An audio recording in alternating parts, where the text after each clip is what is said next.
Seguimos analizando algunos textos principales de la tercera parte de la Suma,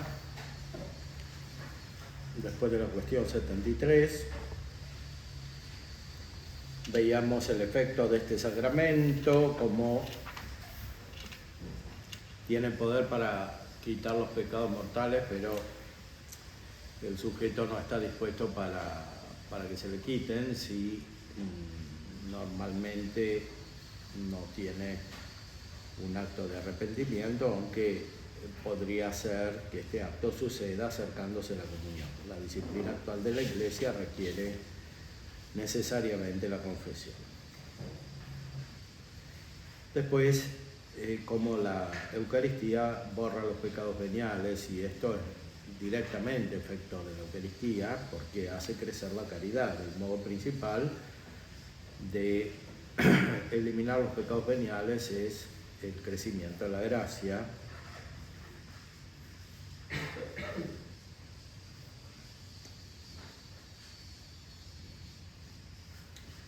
Después, ¿qué hace la Eucaristía respecto de la pena del pecado?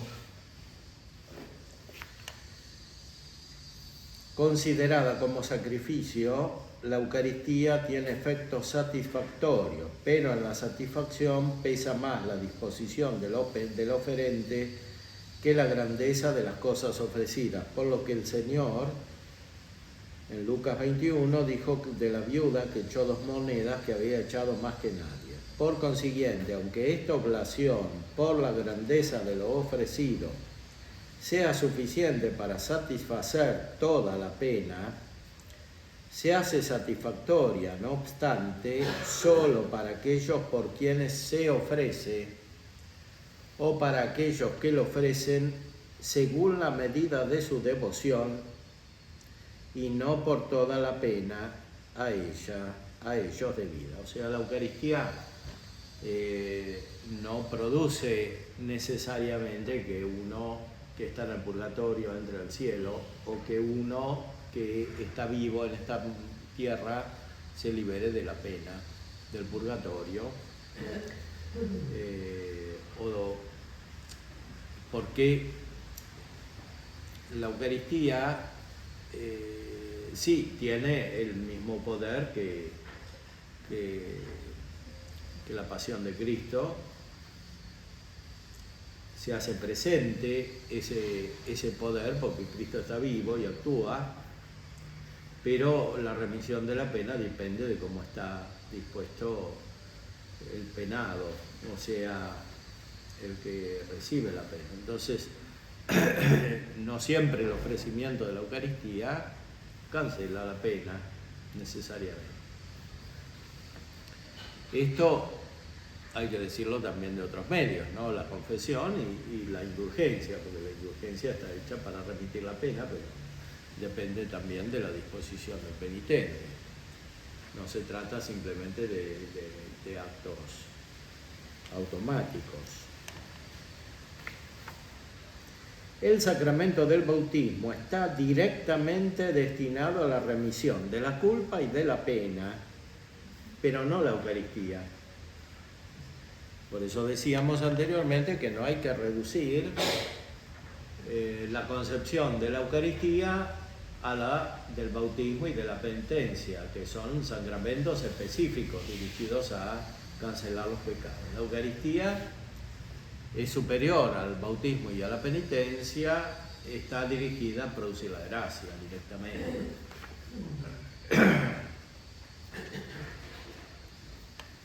También los otros actúan produciendo la gracia, cancelan los pecados produciendo la gracia. Pero la Eucaristía lo hace por sí misma y no sobre la base de un pecado.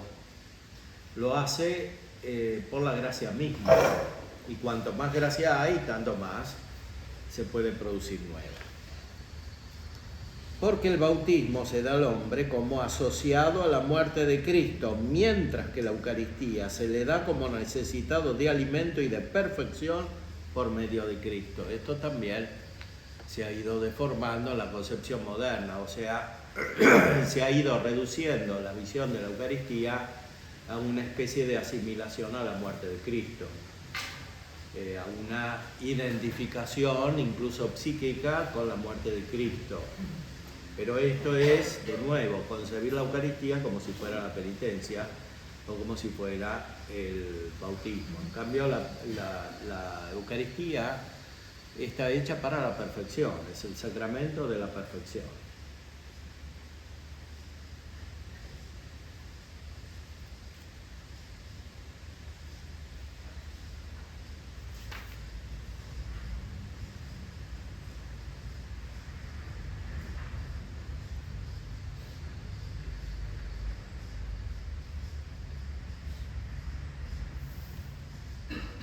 El hecho de que con este sacramento se condone solamente parte de la pena y no todo, no depende de la insuficiencia de la virtud de Cristo, sino de la insuficiencia de la devoción humana. La Eucaristía preserva de los pecados futuros. El pecado es una especie de muerte espiritual del alma, por tanto uno se preserva del pecado futuro como preserva su cuerpo de la muerte futura, lo cual acontece de dos maneras: una dando vigor interior a la naturaleza humana contra los agentes internos de corrupción, y así lo preserva de la muerte con la comida y la medicina; otra defendiéndolo de los enemigos exteriores, y así lo preserva con las armas de que está dotado su cuerpo. Pues bien, de una y otra manera preserva del pecado este sacramento. Primera, porque uniendo a Cristo por la gracia robustece la vida espiritual del hombre como alimento espiritual y medicina espiritual. Según aquello del Salmo 103, el pan refuerza el corazón del hombre. Y San Agustín dice, comentando a Juan: acércate confiado, es pan y no veneno. O sea, el hombre es más fuerte, la devoción es más genuina, etc. Todo eso ayuda a evitar el pecado.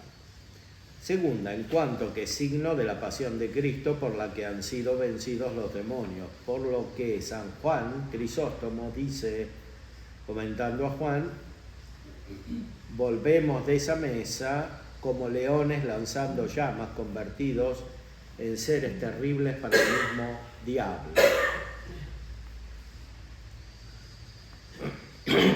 O sea que la divinización que produce la Eucaristía en el alma y en el cuerpo ahuyenta a los demonios que incitan al pecado.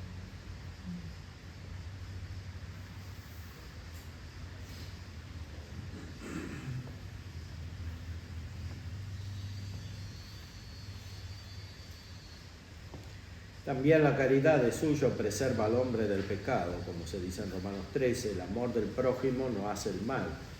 Pero la mutabilidad del libre albedrío es lo que hace que uno peque después de haber estado en posesión de la caridad, como después de recibir este sacramento. O sea, alguien puede recibir la Eucaristía y pecar porque sigue siendo libre. Aunque este sacramento no esté destinado directamente a disminuir el impulso pecador, lo disminuye, sin embargo, como consecuencia. O sea, aquí de nuevo dice, la Eucaristía no está para quitar el pecado. Consiguientemente, sí, está para debilitar el impulso al pecado. Como consecuencia, al aumentar la caridad, por donde dice San Agustín, en el libro de las 83 cuestiones, el aumento de la caridad es disminución de la pasión. Ahora bien, directamente este sacramento confirma el corazón del hombre en el bien, por lo que también preserva al hombre del pecado.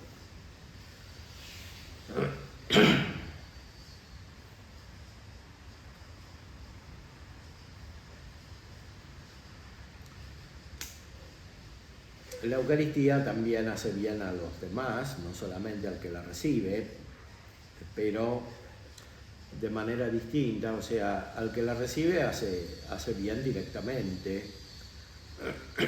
La Eucaristía no es solo sacramento, sino también sacrificio. Este sacramento, en efecto, en cuanto representa la pasión de Cristo, en la cual Cristo se ofreció a sí mismo como víctima a Dios, como se dice en Efesios 5, tiene razón de sacrificio. Pero en cuanto se otorga la gracia invisible a través de especies visibles, tiene razón de sacramento. Así pues, la Eucaristía aprovecha como sacramento y como sacrificio a quienes la reciben, porque se ofrece por todos ellos. Se dice efectivamente en el canon de la misa, para que cuantos recibimos el cuerpo y la sangre de tu Hijo, al participar aquí de este altar, bendecidos con tu gracia, tengamos también parte en la plenitud de tu reino. Esto ya es lo que hemos celebrado en la Santa Misa, el canon romano, la plegaria eucarística 1, o sea, la Santa Misa como el sacrificio influye en el bien de aquello por los cuales se ofrece.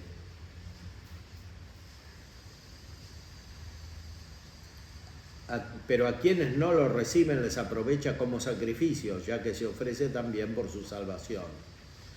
Porque en el canon de la misa se dice: acuérdate, Señor, de tus siervos y siervas, por quienes te ofrecemos, o que ellos mismos te ofrecen este sacrificio de alabanza por ellos y por todos los suyos, por la redención de sus almas, por la esperanza de su salvación y glorificación.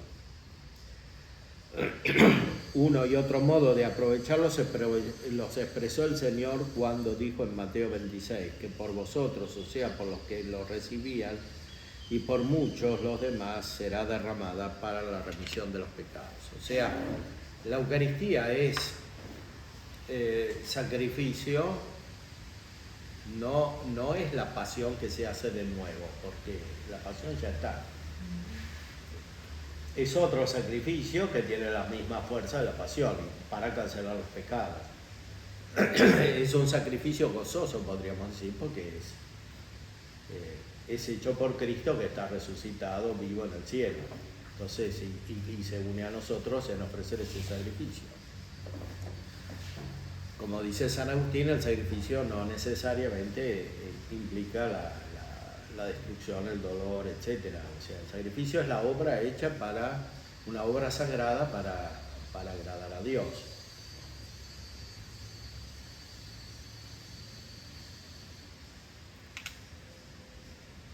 Por eso este es un sacrificio espiritual y perfecto, como dicen las traducciones del canon romano.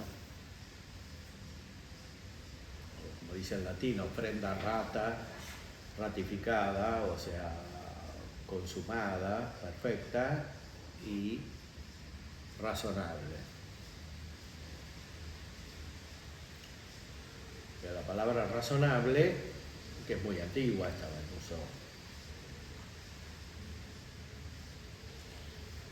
incluso fuera del ámbito cristiano, Filón de Alejandría, etcétera, que quería decir que justamente un tipo de relación con Dios que no es como la de los paganos, que era materialista. Entonces,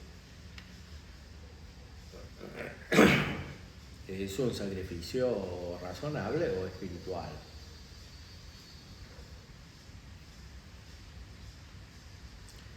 Ahora, la Eucaristía, dijimos también, es un sacramento del sacrificio, pero además y principalmente es un sacramento de la presencia de Cristo, porque lo que se hace presente en la Eucaristía es Cristo mismo. O sea, todo el sacrificio eucarístico es para que esté Cristo, y Cristo está para que se una con nosotros y nosotros con Él. O sea, ese es el fin de todo. Entonces dice San Tomás, a los que no están, aquellos por los cuales se ofrece la Eucaristía, sirve como sacrificio, no como sacramento, porque no la reciben. Eventualmente servirá para que después reciban el sacramento. Pero para Santo Tomás tampoco el efecto es automático, o sea, depende también de la devoción de aquellos por los cuales se ofrece, porque uno puede ofrecer la Eucaristía por alguien que está mal dispuesto y no recibe el efecto. Sobre todo en la remisión de la pena de los pecados.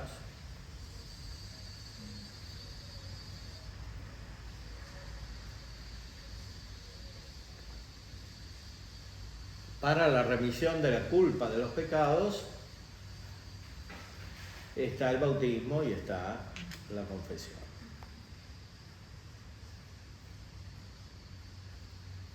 Eventualmente también el deseo de la Eucaristía puede producir esto, dijo Santo Tomás, pero es el deseo de la perfección de la presencia de Cristo.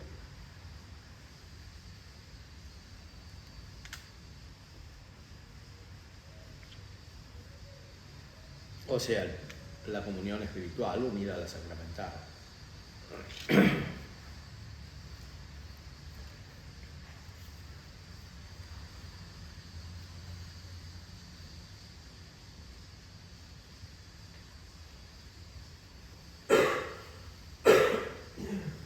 Como la pasión de Cristo aprovecha a todos para la remisión de la culpa y la obtención de la gracia y de la gloria, pero no tiene efecto más que en quienes se unen a la pasión de Cristo por la fe y la caridad, así este sacrificio, que es memorial de la pasión del Señor, tampoco tiene efecto más que en quienes se unen a este sacramento por la fe y la caridad. Por eso dice San Agustín en una carta a Renato: ¿por quién se ofrecerá el cuerpo de Cristo sino por aquellos que son sus miembros? De ahí que en el canon de la misa no se ore por los que están fuera de la iglesia. No obstante, también a estos les aprovecha más o menos en la medida de su devoción. O sea, directamente la Eucaristía está hecha para la santificación de los que ya tienen fe y caridad. Aunque les aprovecha a todos, como la pasión de Cristo. Pero ¿cómo aprovecha la pasión de Cristo a todos? Por el bautismo. O sea, el efecto de la pasión de Cristo alcanza a los individuos que se convierten por el bautismo. Y lo mismo hace la celebración eucarística, el bautismo y eventualmente la penitencia. Ahí se da el efecto directo de la pasión de Cristo, que está hecha, dice Santo Tomás, para cancelar los pecados. La resurrección está hecha para elevarnos a la vida divina.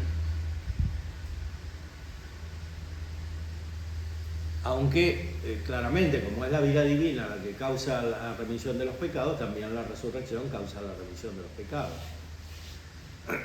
Y la pasión, como causa la remisión de los pecados, dando la gracia, prepara la resurrección.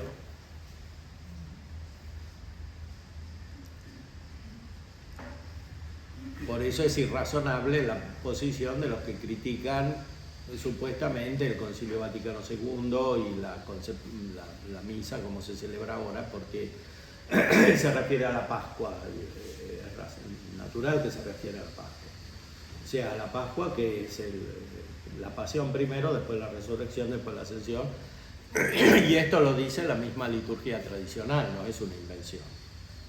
El canon de la misa de siempre dice esto, de siempre, aunque tampoco es de siempre, porque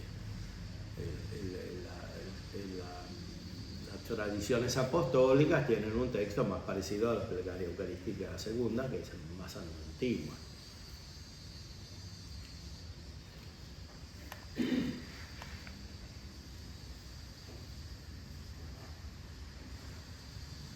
Aunque claramente ahora ha sido reelaborada según distintos criterios, sea históricos, sea otros teológicos.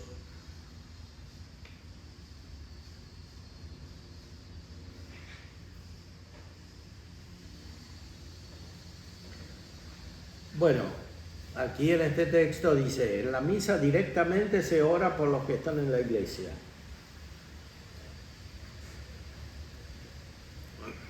El Papa Benedicto XVI insistió mucho porque se precisara el texto de la consagración, que antes decía por todos los hombres y ahora dice por muchos en castellano, traduciendo literalmente el latín, pro multis. y el griego hyperpolón. En francés siempre dijo por la multitud, que se puede interpretar en un sentido o en otro. En italiano sigue diciendo per tutti, pero en castellano quedó bien precisado en la época de Benedicto XVI, que aunque no era un tomista en el sentido de un especialista en las obras de Santo Tomás, sin embargo, por su conocimiento de la tradición, percibía lo mismo que aquí está diciendo Santo Tomás.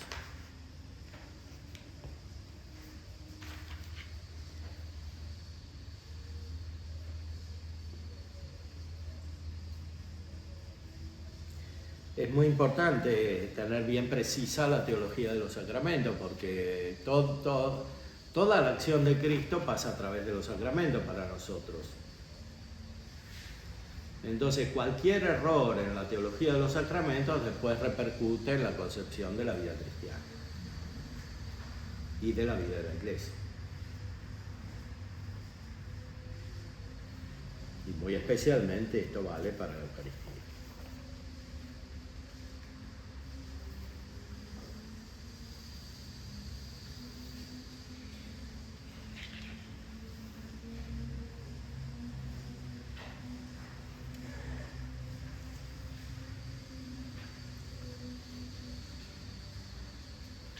¿Impide el pecado venial el efecto de este sacramento?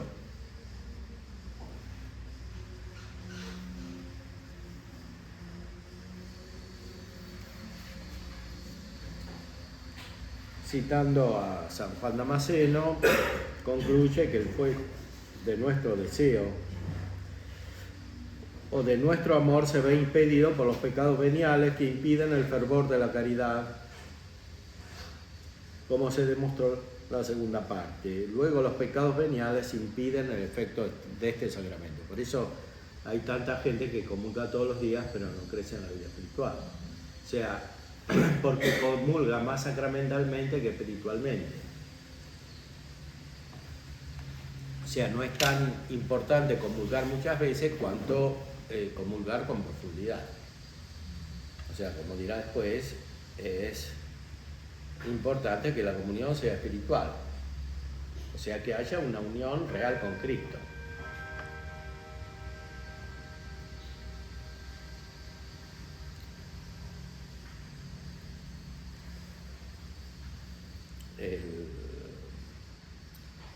Lo que muchas veces la Iglesia recomendó acerca de la comunión frecuente contra una concepción de tipo jansenista o rigorista, en el sentido de que hace falta una preparación psíquica individual especial para poder recibir la Eucaristía, que es un error porque es implícitamente excluir la acción de la gracia para la buena disposición para la Eucaristía. Ha sido mal entendido en sentido opuesto, o sea que el hecho de recibir muchas veces la Eucaristía todos los días sin una reforma integral de la vida en sentido espiritual y eucarístico es suficiente, y eso es un error muy común, es el que prevalece hoy.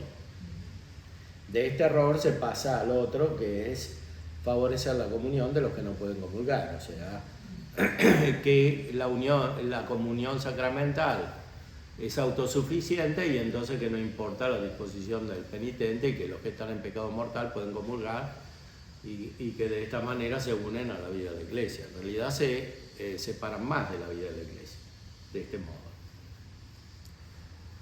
Que Santo Tomás insiste mucho, incluso en los signos, como hemos escuchado, que hay dos modos de recibir y se recibe lo mismo. Como hemos dicho antes, un modo anticipa el cielo y el otro anticipa el infierno. Y es el mismo Cristo, porque también Cristo descendió a los infiernos. O sea, se encontró con los condenados. Espiritualmente, el encuentro con Cristo produce efectos opuestos. Porque uno es un acto de amor y el otro es un acto de atrevimiento, de soberbia, de arrogancia y de mentira, dice el Santo Tomás también, porque uno está diciendo que es santo junto con la iglesia y no lo es. Entonces es un mentiroso.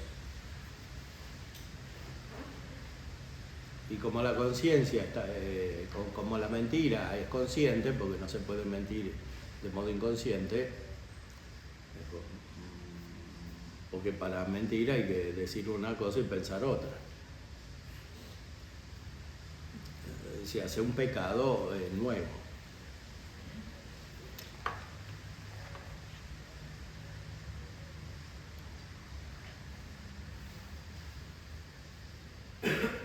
Pero veamos todavía lo que hace con el pecado venial. Los pecados veniales pueden ser considerados de dos maneras, uno como pecados, otra como actualmente cometidos. Bajo el primer punto de vista, los pecados veniales no impiden de ningún modo el efecto de este sacramento. Puede suceder, en efecto, que uno, después de cometer muchos pecados veniales, se acerque devotamente a este sacramento y consiga el efecto de este sacramento plenamente. Porque los pecados veniales no son culpas graves que apartan de la gracia. Bajo el segundo punto de vista, los pecados veniales no impiden totalmente el efecto de este sacramento, sino en parte. O sea, los pecados veniales, una cosa es los pecados veniales hechos antes y otra cosa los pecados veniales en acto en ese momento.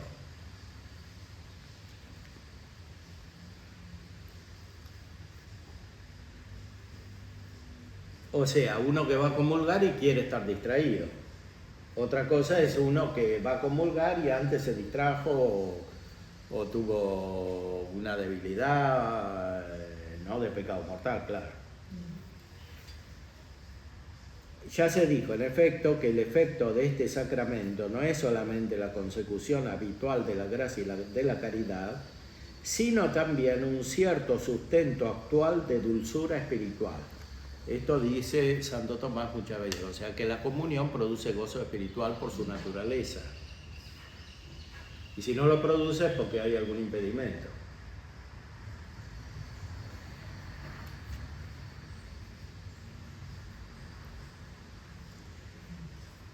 Un sustento que queda impedido cuando alguien se acerca a este sacramento con la mente entretenida en pecados veniales, pero no impide el aumento de la gracia habitual o de la caridad. O sea que si la mente de este se libera después de los pecados veniales, el aumento de la caridad se produce. San Juan de la Cruz siempre dice que lo más peligroso siempre son los hábitos voluntarios, o sea, los pecados veniales consentidos, sobre todo cuando son estructurales, o sea que una persona consciente en ser débil o en ser sentimentalista, en tener disposiciones contrarias al fervor actual de la caridad, que es espiritual. Pueden ser perezosa, pueden ser ignorante, etc. Son todos hábitos de pecado que pueden ser veniales, pero que impiden el crecimiento espiritual.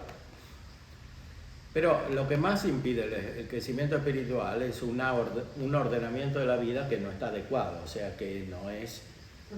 que impide la perfección de la caridad, o sea, el conjunto de la vida. Eso es lo más importante. Porque uno va a comulgar así como es. Entonces, si tiene una concepción de la vida entera que es inadecuada, que impide el crecimiento espiritual, por más que comulgue todos los días, no va a crecer.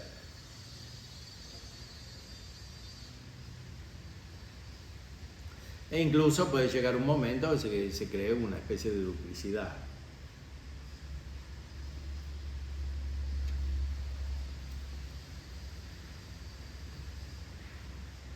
O puede crecer, pero no se nota que crece, ni siquiera lo nota el sujeto mismo ni los demás, porque no actúa según la gracia que va recibiendo. Y eso prepara que se pierda la gracia, porque los pecados veniales preparan a que se pierda la gracia. Entonces, por un lado crece, por el otro se prepara a que perder la gracia y después la pierde y es peor que no haber comulgado nunca. Entonces,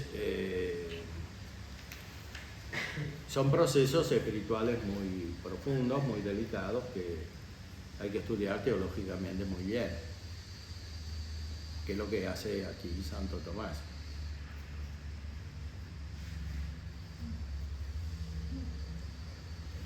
Después el uso o recepción de este sacramento que hemos visto.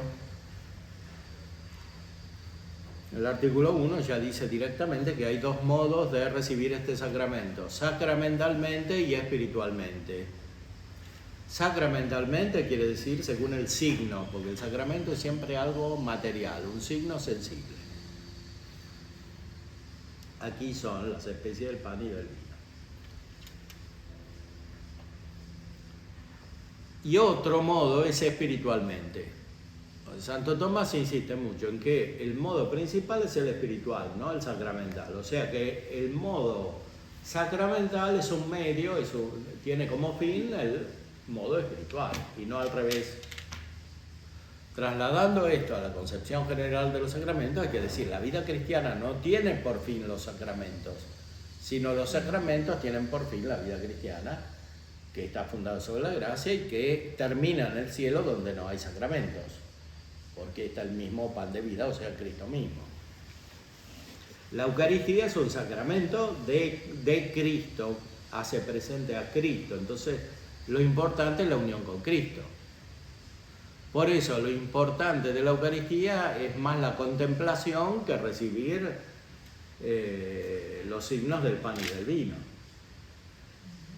Claro, recibir los signos del pan y del vino tiene su eficacia, porque tenemos vida humana, necesitamos los sentidos, etc. En el orden natural, para usar la inteligencia, hace falta imágenes, pero en el orden sobrenatural también hacen falta imágenes, porque vivimos usando la inteligencia en este mundo. Entonces existe un orden sobrenatural de imágenes que tiene su centro en los sacramentos. Fundamentalmente, todo el mundo está hecho para que se use la inteligencia, o sea, como ya decía Aristóteles, la vida moral sirve para la contemplación, que es el fin, ¿no? Ya en la vida moral, que tiene muchos aspectos sensibles, el fin es la contemplación. En la vida espiritual, sobrenatural, en la vida de la gracia, sucede lo mismo, o sea, todo está dirigido a la contemplación, y la contemplación es la unión con Cristo y la Trinidad, que por naturaleza es espiritual, porque Dios no tiene cuerpo. En cuanto a su naturaleza divina, el mismo Cristo no tiene cuerpo, es inmaterial. Entonces, lo principal es unirse con Cristo como persona divina que no tiene cuerpo en cuanto a Dios. Por supuesto, esa persona divina se encarnó y tiene un cuerpo real porque se hizo hombre verdaderamente. Entonces, también necesitamos unirnos con la humanidad de Cristo. Y más aún, a través de la humanidad de Cristo nos unimos con la persona divina. Pero todo eso en esta vida lo hacen los sacramentos, o sea, se hace por medio de los sacramentos que continúan la presencia de la humanidad de Cristo y permiten a Cristo que actúe a través de ellos. O sea, de los sacramentos, principalmente la Eucaristía. De esta manera, toda la vida cristiana está centrada en los sacramentos, y los sacramentos están centrados en la Eucaristía, que es el principal y superior. Y la Eucaristía es un medio. La Eucaristía es un medio para hacer presente a Cristo, y el fin es que esté Cristo presente. Entonces, recibir sacramentalmente la Eucaristía es para recibir a Cristo espiritualmente, o sea, para unirse con Cristo en la mente. Este es el fin de todo. Los sacramentales, que son instituidos por la Iglesia, no por Cristo, así se diferencia de los sacramentos, también son sensibles, por ejemplo, a las bendiciones o la aspersión con el agua o las palabras, los gestos, etc. Los sacramentales, que también intervienen en los sacramentos, porque la liturgia está hecha de muchos sacramentales que tienen su centro los sacramentos, como la Eucaristía. Lo esencial de la Eucaristía está en las palabras de la consagración, que se dirigen como fin a hacer presente a Cristo, bajo las especies del pan y del vino. Pero la celebración tiene muchos otros aspectos, en gran parte ordenados por la Iglesia, y estos son sacramentales. También hay sacramentales separados de los sacramentos. Uno se puede bendecir personas, automóviles o lo que fuera. Y todo el resto de la realidad está ordenado a los sacramentales y a los sacramentos. En el uso de la vida cristiana y en el uso de la vida no cristiana también, solo que no lo saben los que no tienen fe. Por eso los documentos de la Iglesia hablan de la consagración del mundo, o sea, que todo el mundo se dirige a través de la vida cristiana, que incluye la vida natural, moral, recta, a el orden sacramental. El orden sacramental tiene elementos instituidos por la Iglesia, tiene elementos instituidos por Cristo, que son los sacramentos, y el centro de todo es la Eucaristía. Y la Eucaristía dirige las personas y la comunidad o sociedad a Cristo, que es el fin, y Cristo es uno de la Trinidad. Entonces, toda la realidad está dirigida por medio del orden sacramental y de la Eucaristía a Cristo y a la Trinidad. Esa es la concepción de base. Ahora, cuando no hay una visión profunda, espiritual y teológica, se empieza a fragmentar todo, se lo recombina de otras maneras y se crean sistemas, podríamos denominarlos analógicamente ideológicos de vida cristiana, o sea, cada uno se arma su sistema. Pero claro, como se lo armó cada uno, después no funciona, no puede tener eficacia total, y ahí vienen las crisis, sea de las personas, sea de las comunidades, sea incluso de las épocas de la historia de la Iglesia. Entonces, siempre hay que retornar a lo esencial. Veamos cómo explica entonces la diferencia entre la recepción sacramental y la recepción espiritual de la Eucaristía. Recordemos los himnos, que lo reciben unos, lo reciben los otros, y el efecto es opuesto.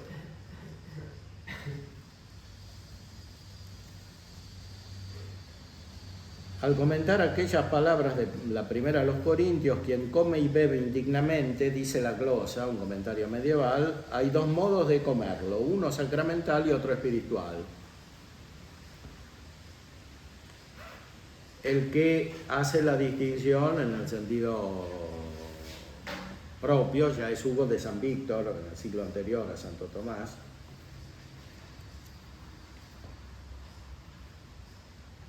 San Agustín, que tenía mucho sentido pastoral porque además de ser monje y fundar un monasterio, era obispo y celebraba la Eucaristía. Entonces San Agustín insiste en que hay que comer a Cristo espiritualmente y no solamente masticarlo y recibirlo en el estómago. O sea, que hay que comer a la Eucaristía espiritualmente y no materialmente. Solo materialmente. Más aún, San Agustín dice que son muchos los que van a comulgar y no pueden ir a comulgar. O sea, él era obispo y los veía, o celebraba la Eucaristía y los veía. Además que había muchas sectas en esa época, muchas herejías que convivían. Dice en el texto del artículo: en la recepción de este sacramento hay que considerar dos cosas, a saber, el mismo sacramento y su efecto, de las que ya hemos hablado. Pues bien, el modo perfecto de recibirlo es cuando uno lo recibe de tal manera que recibe también el efecto.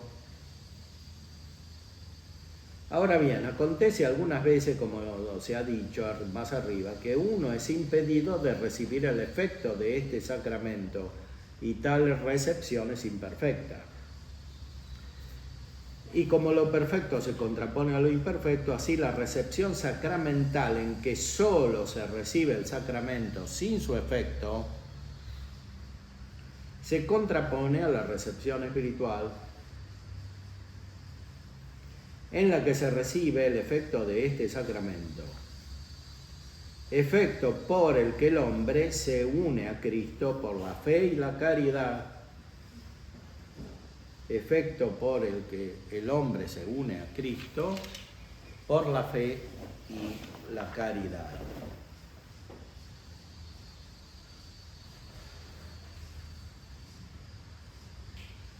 O sea, es más importante la recepción espiritual que la recepción sacramental, porque una está dirigida a la otra, que es el efecto.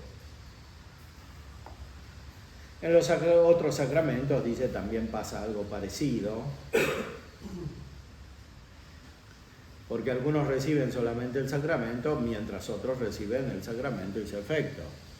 No digamos en el matrimonio, que algunos reciben el matrimonio, reciben el sacramento, pero no reciben el efecto, por lo menos el efecto principal, que es la gracia. Eventualmente reciben el vínculo, si va bien, pero no reciben la gracia.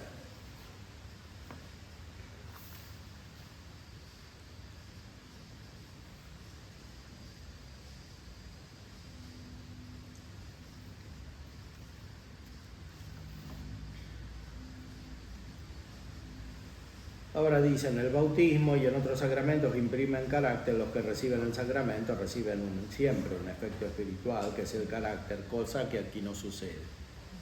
O sea que el que se acerca a comulgar y está mal dispuesto no recibe nada de efecto. Por eso se distingue más la comunión sacramental de la comunión espiritual. En los otros sacramentos algo se recibe, es el carácter. O en el matrimonio se recibe el vínculo.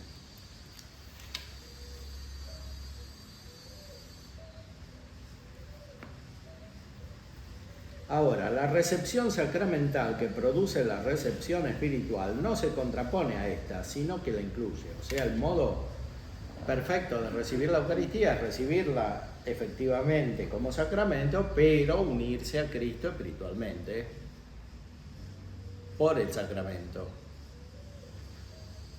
Y esto se hace cuando no hay impedimento. Pero la recepción sacramental que no produce el efecto espiritual, sí se contrapone al espiritual. De la misma manera que lo imperfecto, que no alcanza la perfección de la especie, se contrapone a lo perfecto.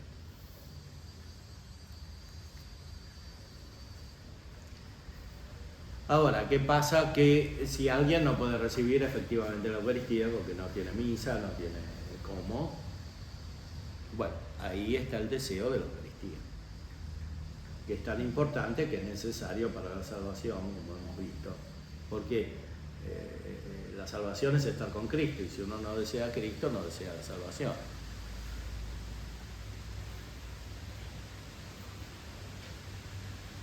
Se puede recibir el efecto del sacramento si se desea recibir el sacramento, aunque no se reciba de hecho. Y por esto, de la misma manera que algunos son bautizados con el bautismo de deseo por el ansia que tienen del bautismo, antes de recibir el bautismo de agua, así también algunos reciben espiritualmente este sacramento antes de recibirlo sacramentalmente. Pero esto acontece de dos maneras. Una, por el deseo de recibir el sacramento mismo. Y de este modo se bautizan y comulgan espiritualmente y no sacramentalmente los que desean recibir estos sacramentos después de su institución.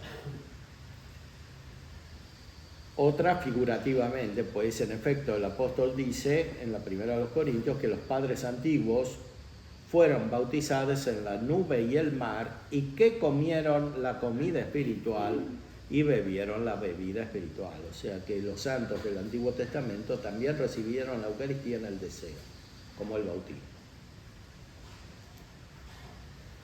Con todo, no es inútil la comunión sacramental, porque la recepción del sacramento produce más plenamente el efecto del mismo que el solo deseo.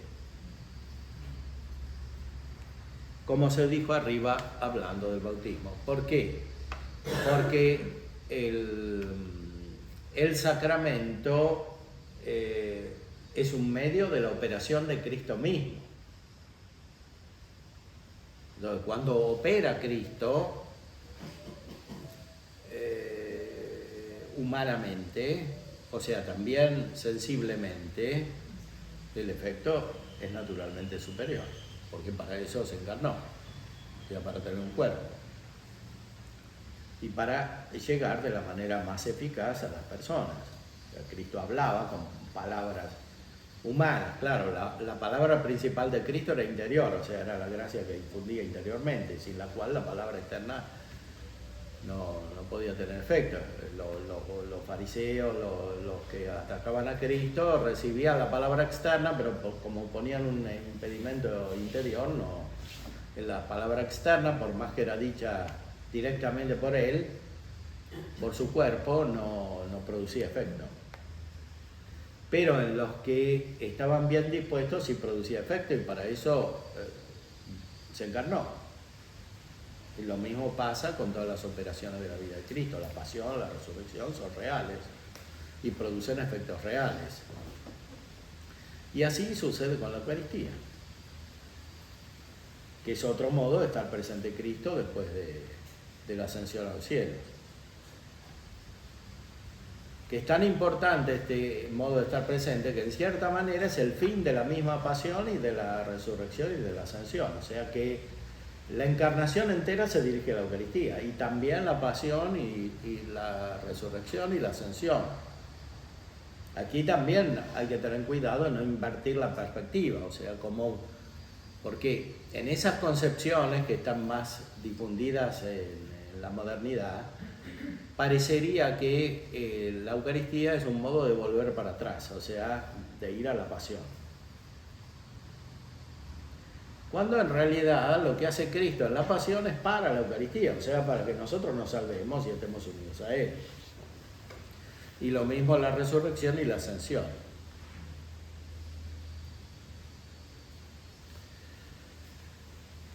Todo esto es muy genial en San Tomás, es efectivamente el doctor eucarístico,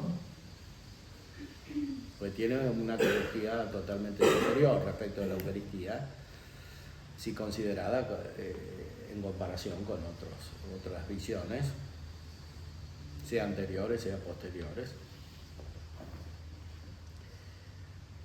Y de alguna manera el Concilio Vaticano II, que fue hecho por tomistas, fundamentalmente, porque nunca se conoció tanto a San Tomás como en esa época, o sea, en la primera parte del siglo XX, asimila esta visión. Y por eso tiene mucha fecundidad que no está todavía explorada. Porque hay muchos impedimentos para recibir la riqueza teológica y espiritual que hay. Son impedimentos que parecen progresistas, pero en realidad son retrógrados, porque son un volver a las deformaciones de la modernidad que nunca se superaron. Sea por el lado progresista, sea por el lado tradicionalista. Son impedimentos que hacen que no se pueda contemplar de una manera del todo profunda el significado real de toda esta teología de Santo Tomás, que en gran medida está reflejada en los documentos del Concilio Vaticano II, que están hechos por muchos autores, y más allá de la posición personal de cada uno, porque esto es lo propio de un concilio, no es la suma de originalidades o genialidades individuales, sino que se trata de expresar la fe de la Iglesia con la ayuda del Espíritu Santo, porque para eso se lo invoca. Claro, siempre puede haber impedimentos a la ayuda del Espíritu Santo, como hay en todas las operaciones humanas, incluso en los sacramentos, como estamos viendo. Pero una cosa es que se equivoque uno individualmente, un obispo, un papa, un sacerdote, y otra cosa es que se equivoque la expresión de la fe de la Iglesia entera, porque aquí estamos hablando de la fe de la Iglesia, o sea, de lo que siempre la Iglesia sostuvo. De hecho, los documentos del concilio dicen que se refieren a la tradición de la Iglesia permanentemente, no se los puede separar. Entonces no es más el concilio, además que están citados literalmente. Entonces, y además está citado San Tomás, y además es el primer concilio que recomienda a Santo Tomás, porque ni siquiera el concilio de Trento lo recomendó. Entonces, y dice que los sacerdotes tienen que estudiar la teología de Santo Tomás. Entonces, es natural que para entender el concilio hay que leer a Santo Tomás, porque si él dice que la teología que hay que estudiar es esta. Son verdades elementales que a veces quedan oscurecidas.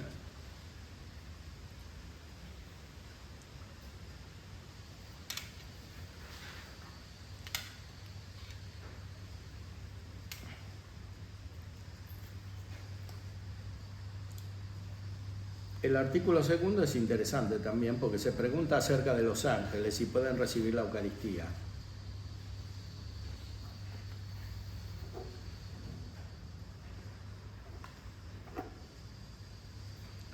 Cristo está contenido en este sacramento no en estado natural, sino en estado sacramental. Por tanto, el alimento espiritual puede verificarse de dos modos. Primero, alimentándose de Cristo en su estado natural, y así es como los ángeles se alimentan espiritualmente de Cristo, uniéndose a Él con la fruición de la caridad perfecta y con la clara visión. Este es el pan que nos espera en la patria, y no por la fe, como nosotros nos unimos a Él aquí en la tierra. Los ángeles no tienen fe porque tienen algo superior a la fe, o sea, la visión beatífica de Dios, que es lo que nosotros esperamos después. Por eso no necesitan sacramentos, se unen a Cristo directamente.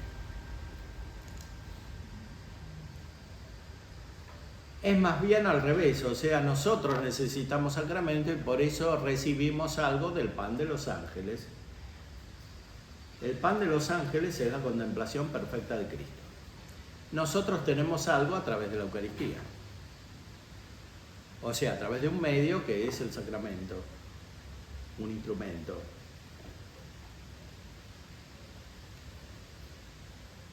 Segundo, es posible alimentarse espiritualmente de Cristo en cuanto está presente bajo las especies de este sacramento, creyendo en Él y deseando recibirlo sacramentalmente. O sea, lo más importante para recibir el fruto de la Eucaristía es la fe, que es un acto de la inteligencia, y la voluntad, la caridad, que es un acto de la voluntad. O sea, fundamentalmente la Eucaristía es contemplación.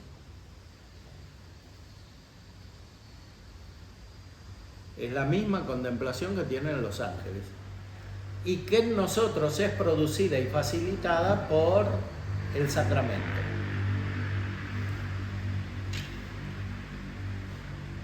O sea, esta contemplación de Cristo es el fin del sacramento, el efecto del sacramento.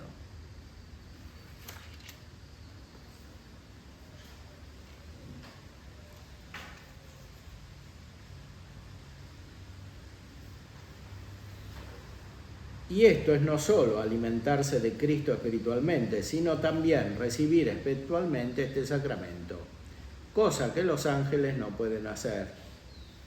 Por consiguiente, aunque los ángeles se alimenten espiritualmente de Cristo, ellos no pueden recibir espiritualmente este sacramento, pero sí pueden recibir espiritualmente a Cristo mismo. lo cual es superior. Por eso, para Santo Tomás, la Eucaristía es como una comunicación, una participación de esa contemplación que tienen los beatos en el cielo.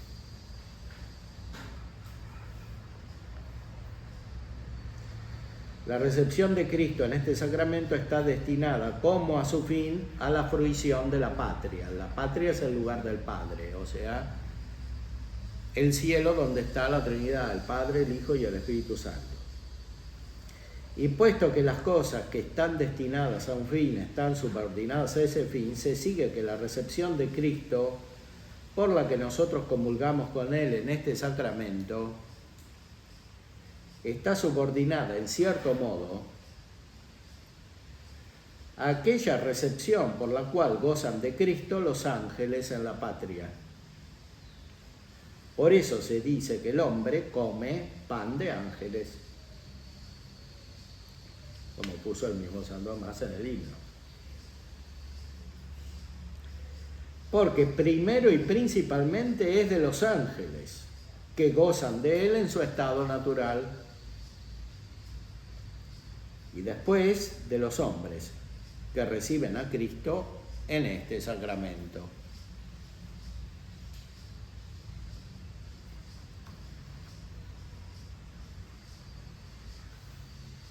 Por eso la Eucaristía es proporcional a la fe, no a la visión beatífica. En la visión beatífica hay algo superior a la Eucaristía, que es la fuente de la Eucaristía, o sea, la contemplación directa de Cristo y de la Trinidad.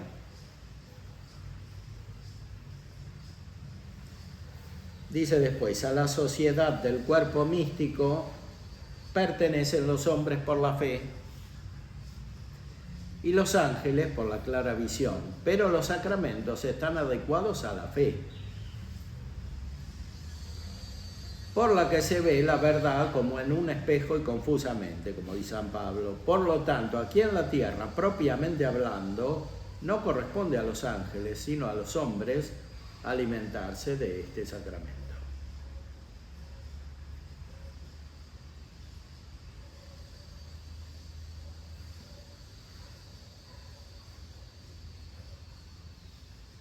O sea, es un misterio de la fe, como dice la liturgia del canon romano y después los otros también, misterio de la fe.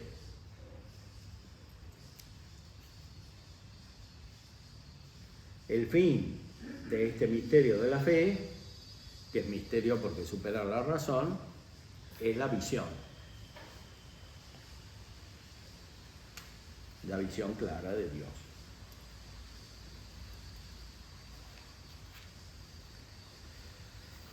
Después se explica cómo solo el hombre justo puede recibir este sacramento.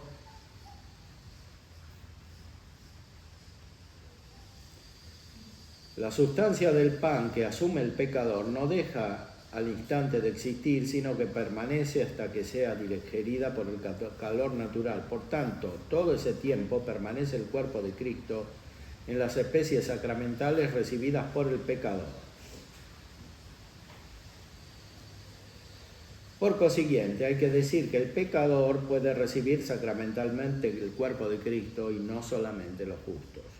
Porque el pecador, efectivamente, mientras están las especies, recibe a Cristo. Este es el problema de que comulgan en estado de pecado.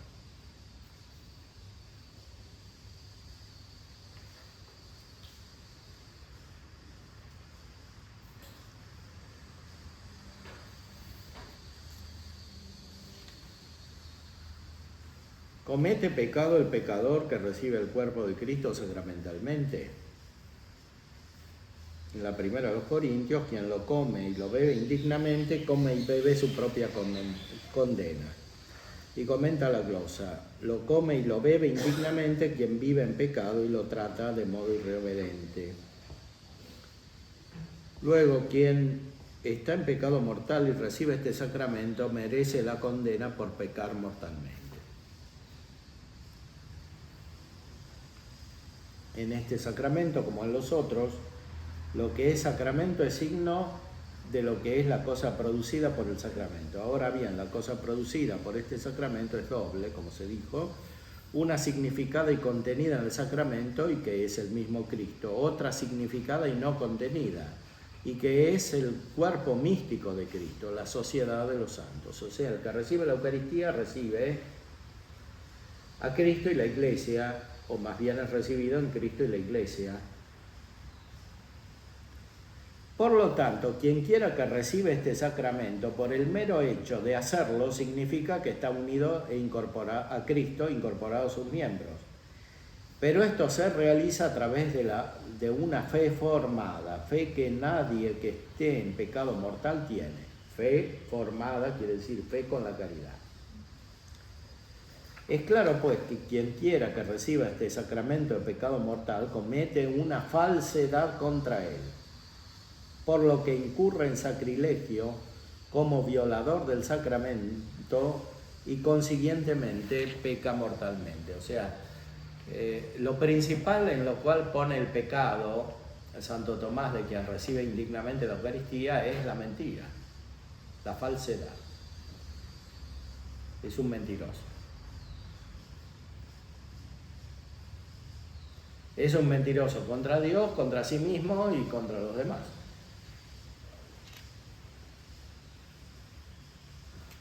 Porque dice externamente algo que no corresponde a la realidad, pero no solo se trata de una mentira a nivel meramente humano,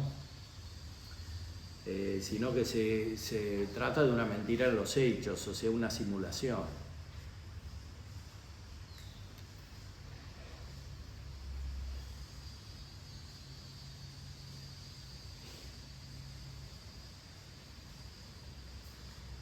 Para eso tiene que recibir el bautismo y o la penitencia. No todas las medicinas son buenas para todas las enfermedades, porque una medicina que se da a quienes se han librado de la fiebre para fortalecerlos, dañaría a los que tienen fiebre todavía. Pues así, el bautismo y la penitencia son como medicinas purgativas, que se suministran para quitar la fiebre del pecado, mientras que este sacramento es una medicina reconfortante que no debe suministrarse más a los que se han librado del sacramento. Por eso, efectivamente, es alimento.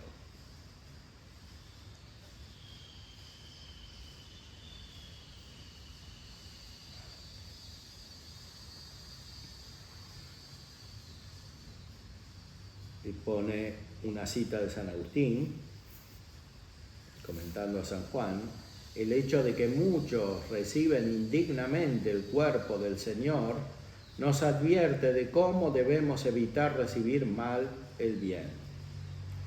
He aquí que el bien se convierte en mal cuando el bien se recibe mal. Por el contrario, para el apóstol el mal se convirtió en bien por recibir bien el mal. O sea, por soportar pacientemente el estímulo de Satanás.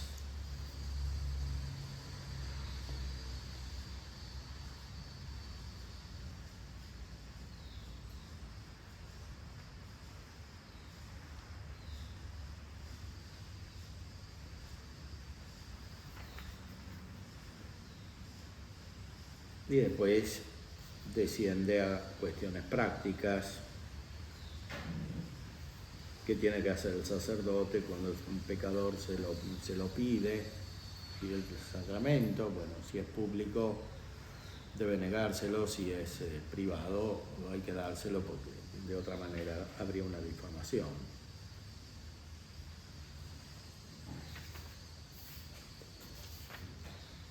Después habla de cuestiones de el que está mal preparado mentalmente, o sea, si tuvo imaginaciones de noche, etcétera, cómo hay que obrar.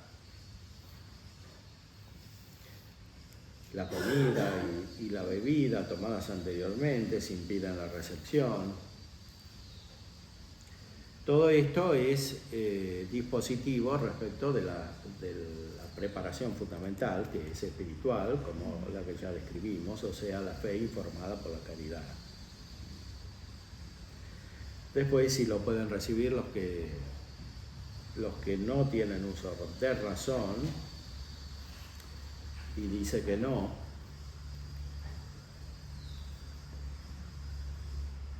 salvo que tengan alguna percepción.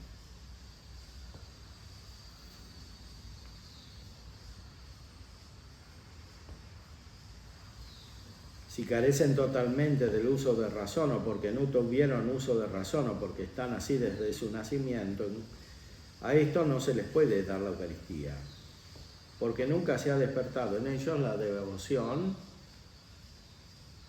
a este sacramento, porque el sacramento es para una unión espiritual. Si fuera solo cuestión material, se les podría dar. Pero es una unión espiritual, y esa unión espiritual requiere el uso de la razón.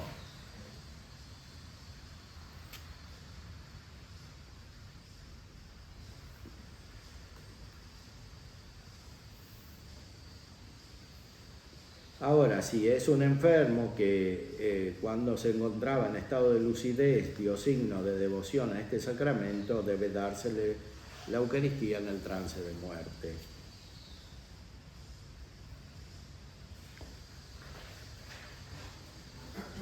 Etcétera.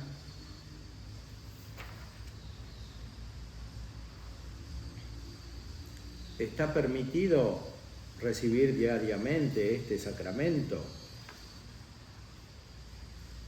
Si uno se encuentra preparado para recibirlo todos los días, es laudable que diariamente lo reciba. Por eso San Agustín, después de decir, recibe lo que diariamente te aprovecha, añade, vive de tal suerte que merezcas recibirlo todos los días. ¿Está permitido abstenerse por completo de la comunión? No. En San Juan se dice, si no comiereis la carne del Hijo del Hombre y no bebiereis su sangre, no tendréis vida en vosotros. Hay dos modos de recibir este sacramento, uno espiritual y otro sacramental. Ahora bien, es claro que todos están obligados a recibirlo al menos espiritualmente, porque esto es incorporarse a Cristo. Pero la comunión espiritual incluye el voto o deseo de recibir este sacramento. Por tanto, sin el deseo de recibirlo, no puede salvarse el hombre. O sea, sin la Eucaristía no hay salvación. Por la misma razón por la cual sin Cristo no hay salvación y sin la Iglesia no hay salvación. O sea, no es suficiente el bautismo. Esto es muy importante para el análisis teológico de la vida en otras confesiones cristianas, por ejemplo el protestantismo, donde no hay Eucaristía, etc. O sea, la salvación requiere el deseo de Cristo real y de la Iglesia real, que es el cuerpo de Cristo. Y esa creemos en la Iglesia Católica. Entonces, de un modo o de otro hay que unirse a Cristo en la Iglesia para la salvación.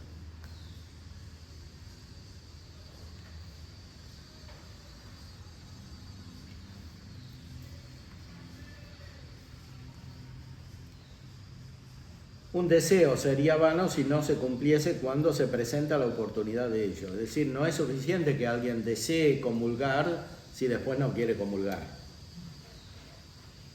De hecho. Ahora, comulgar de hecho significa comulgar espiritualmente, porque de otra manera tampoco se puede comulgar. Entonces hay que estar preparado para eso. Eventualmente necesita, por supuesto, el bautismo y la confesión. Por consiguiente, es claro que hay obligación de recibirlo, no solo porque lo manda la Iglesia, sino también porque lo manda el Señor, que esto es lo principal. Cuando dice en Mateo 26, haced esto en conmemoración mía, o sea, en la fórmula misma de la consagración eucarística, que son palabras de Cristo, hay una orden de recibir la Eucaristía. Hacer. En este sentido, la traducción que pusieron en el misal argentino no es la mejor porque dice hagan esto. Entonces, la tercera persona siempre es más indeterminada, porque en español, como está en España, y también aquí en algunos lugares, por ejemplo en Chile, dejaron tomar y comer. Todo lo demás ustedes, porque es un diálogo con el pueblo, pero que habla lo que dice ustedes, pero estas son las palabras de Cristo, entonces sería mejor traducirlas exactamente. O sea, en que no hubiese ningún lugar de duda, ¿no? Tomad y comed, haced esto en conmemoración mía o en memoria mía. Porque hagan esto, parece que lo hagan quienes, no se sabe, todos, o algunos, o sea, también se entiende porque claramente se habla así y uno si tiene presente el significado, esto por supuesto no afecta a la validez del sacramento porque el sacramento está esto es mi cuerpo y este es el cáliz de mi sangre, ahí se cumple la transubstanciación. Pero la fórmula es la de Cristo, ¿no? Y en griego y en latín es muy claro el significado, y en español de España también, porque el uso de la tercera persona es una reelaboración del lenguaje, ¿no? Porque vuestras mercedes hagan esto, quiere decir, como usted, vuestra merced. O sea, es indirecto el lenguaje, en ese caso.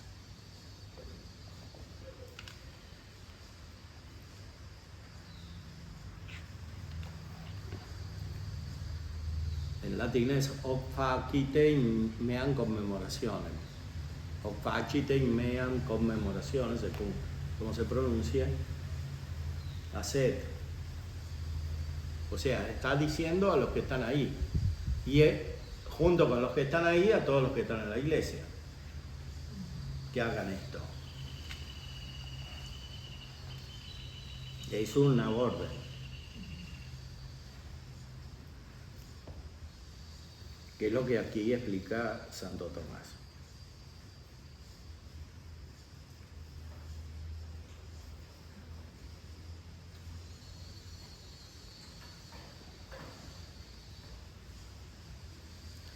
Por eso, bueno, el tema es si se puede abstener totalmente la comunión, claramente no, para la salvación. O sea, no es suficiente recibir los otros sacramentos.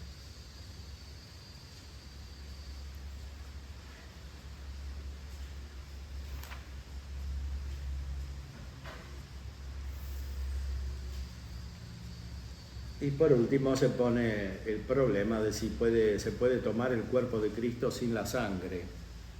Porque el uso tradicional es recibir bajo las dos especies el cuerpo y la sangre. Y se ve que en la época de Santo Tomás todavía estaba presente esto. Entonces, pero por razones prácticas a veces se daba la comunión solo con la hostia, bajo la especie de pan.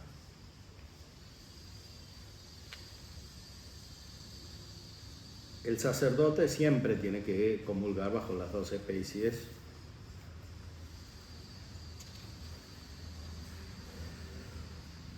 Por parte de quienes lo reciben se requiere una gran reverencia y cautela para que no suceda nada que pueda ultrajar tan gran misterio. Por eso, pues bien, esto podría acontecer principalmente en la distribución de la sangre, ya que si no se toman bien las precauciones podría fácilmente derramarse. Y puesto que en el pueblo cristiano hay ancianos, jóvenes y niños, algunos de los cuales no tienen tanta discreción, que utilicen siempre las necesarias cautelas al recibir este sacramento, prudentemente en algunas iglesias se tiene la norma de no dar al pueblo la comunión con la sangre y la asume solamente el sacerdote. Bueno, ahora está invertido el uso, o sea, normalmente se da sin la sangre y solo excepcionalmente con la sangre de Cristo. En gran parte como respuesta a algunas herejías que habían surgido al final de la Edad Media, los husitas, etcétera, que decían que era inválida y los protestantes también, no recibir el cuerpo y la sangre al mismo tiempo. Entonces, también respondiendo a eso, se subrayó de algún modo la validez de la recepción bajo una sola especie, o sea, bajo la especie de los accidentes del pan.